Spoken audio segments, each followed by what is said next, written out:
మామయ్య కరెక్ట్ గా పెట్టు, లెటర్స్ కవర్ అవ్వకుండా చూసుకో. ఓకే.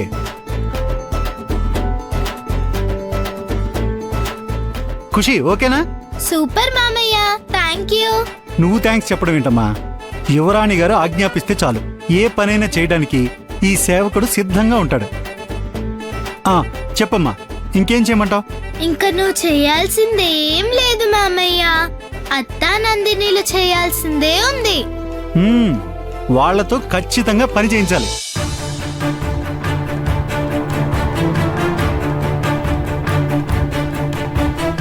మావయ్య ఎవరిని తీసుకొస్తున్నాడమ్మా? నాకేం తెలిసే, నన్ను అడిగితే నేనే చెప్తాను. కొంపదీసి ఆ రాధనే తీసుకురావట్లేదు కదా? రాధైతే నిన్ననే ఖుషీకి అమ్మగా అనౌన్స్ చేసుండేవాడు కదా. ఫ్రెండ్గానే తీసుకొచ్చానని చెప్పి ఎందుకు పంపించేస్తాడు? ఖుషీని అంతగా ఎందుకు ఏడిపిస్తాడు? అది కరెక్టే. ఏంటి అలా చూస్తున్నారు? నేను చెప్పానా శ్యామ్ నందినిని పెళ్లి చేసుకోడు అని, తనకు నచ్చిన అమ్మాయిని ఖుషీకి అమ్మగా తీసుకొస్తాడు అని? అదే జరుగుతుందిగా. మీరిలా ఒకరి మొహాలు ఒకరు చూసుకోవటం తప్ప ఇంకేమీ చేయలేరు. నాన్న, ఆల్రెడీ చిరాకులో ఉన్నావు, నువ్వింకా మా కోపం తెప్పించుకో.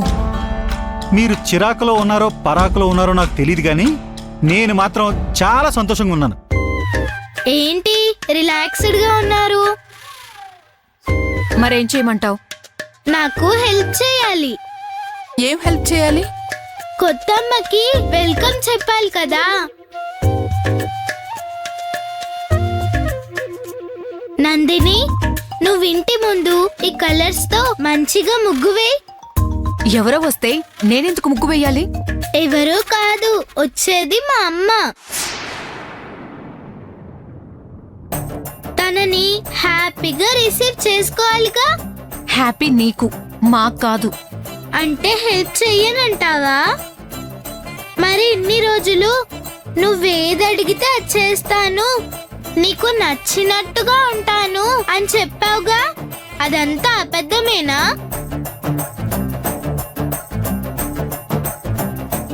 సూపర్ క్వశ్చన్ వేసావు ఖుషి.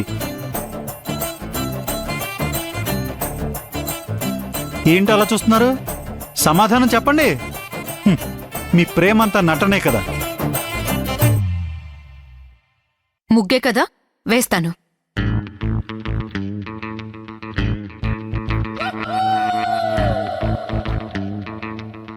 అత్తా, నువ్వు హారతి రెడీ చెయ్యి.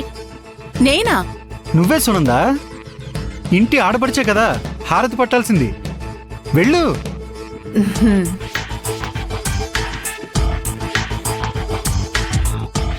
అమ్మ వచ్చేలోపు అన్ని అరేంజ్ చేసి తనని సర్ప్రైజ్ చేయాలి. మామయ్య, బయట వెల్కమ్ బోర్డ్ పెట్టాలి, పద.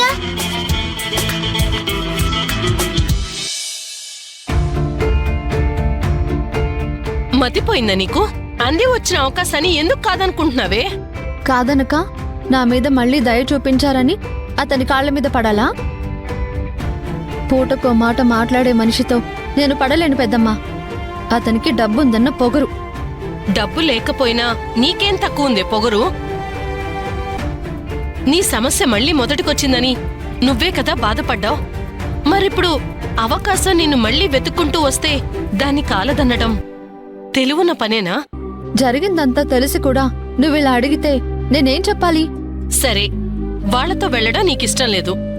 మరి అప్పు ఎలా తీరుస్తావో చెప్పు. చింటూ గాని ఎలా కాపాడతావో చెప్పు. 2 నెలలు నటించినందుకు నీకు 20 లక్షలు ఎవరిస్తారో చెప్పు.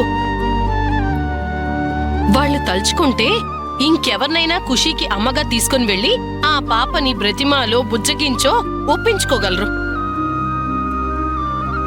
కానీ ఇంత మంచి అవకాశం నీకు మళ్ళీ వస్తుందా?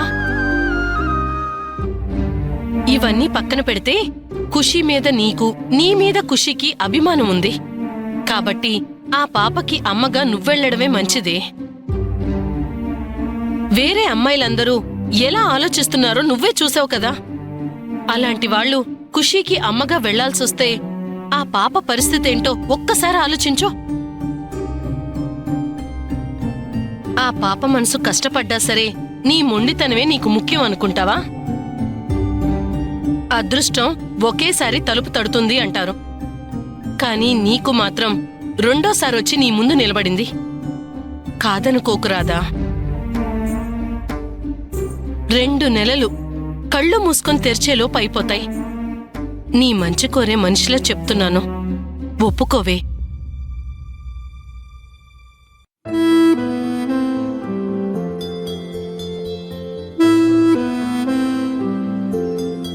రాధా ఒప్పుకుంది సార్.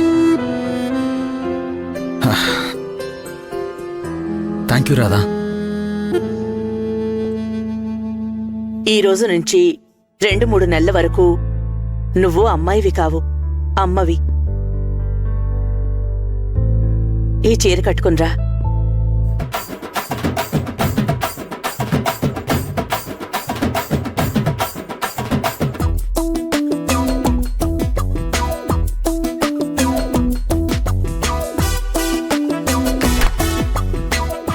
ఆ పెంకి పిల్లకి ఏం చెప్పి ఒప్పించారు? అదంతేనండి, మొండికేస్తుంది కానీ మంచిగా చెప్తే మళ్ళీ దారికొస్తుంది. పైకి పెంకిదాన్లా కనిపిస్తుంది కానీ దాని మనసు చాలా సున్నితం. చిన్నప్పటినుంచి కష్టాల్లోనే పెరిగింది. ఎన్నో ఆటుపోట్లను చూసింది. ఆడపిల్లే అయినా కుటుంబానికి అన్నీ తానే అయి చూసుకుంది. ఆ కుటుంబాన్ని నిలబెట్టుకోవటం కోసమే పోరాటం చేస్తుంది. దాన్ని కాస్త జాగ్రత్తగా చూసుకోండి. మీరు ప్రత్యేకంగా చెప్పనవసరం లేదు. రాధని మా ఇంటి మనిషిగా తీసుకెళ్తున్నాం, మాలో ఒకరిగానే చూసుకుంటాం. రాధకి ఏ లోటు రానివ్వం, మీరేం దిగులు పడకండి. మీరా భరోసా ఇస్తే చాలు, నాకదే ధైర్యం. సార్, దాని గురించి మీకు తెలిసిందే. అదేమైనా తింగర్ పనులు చేస్తే పెద్ద మనసు చేసుకొని క్షమించండి. చిన్న చిన్న విషయాలకి మీరు తనతో గొడవ పడొద్దు. రాధ గురించి తెలియకముందు నేను తనతో గొడవలు పడ్డాను, కానీ నా కూతురు ప్రాణాలు కాపాడింది తనే అని తెలిసాక కూడా నేనెలా గొడవ పడతాను? రాధ మీద నాకున్న అభిప్రాయం ఇప్పుడు పూర్తిగా మారిపోయింది రాజలక్ష్మి గారు. ఇంక నేను రాధని అపార్థం చేసుకోను. మీరేం టెన్షన్ పడకండి.